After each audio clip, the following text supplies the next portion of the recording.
Oui, je me permets juste de rajouter quelques mots de solidarité envers les habitants et les militants progressistes de Charlottesville, qui est une ville jumelée à Besançon, qui, comme vous le savez certainement, a été le théâtre d'une scène horrible, celle d'un militant d'extrême droite qui foule dans une foule de contre-manifestants qui venaient exprimer leur indignation face à un rassemblement de néo-nazis, de suprémacistes blancs et entre autres des membres du Ku Klux Klan.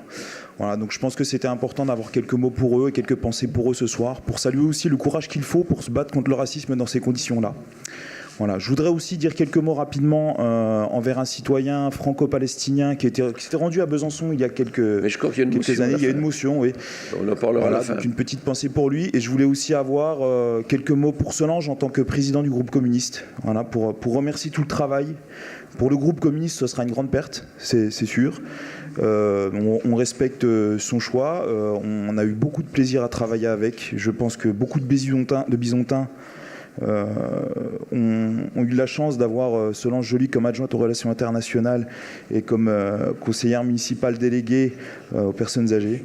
Voilà, je voulais quand même quelques mots pour toi, Solange, pour te remercier de l'accompagnement que tu as eu pour des jeunes élus comme nous qui arrivions dans un fonctionnement dont on ne connaît pas forcément les rouages.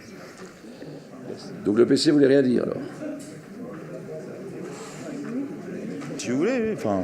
Si je suis forcé à parler, je vais parler. Non, il y en a d'autres. Non, moi, je partage une partie des propositions qui sont apportées dans la motion, une partie des critiques aussi. Je pense qu'en plus, alors il y a des chiffres qui ont été donnés par Dominique Chausse, c'est dommage qu'il ne soit plus là, par rapport à l'efficacité de ce dispositif par rapport à l'emploi.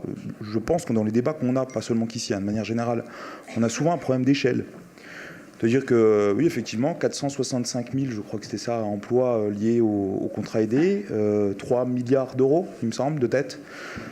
Je vais mettre un chiffre en corrélation, 20 milliards d'euros de CICE, 120 000 emplois créés ou maintenus. Voilà. C'est-à-dire 15 fois plus de moyens, 4 fois moins de résultats.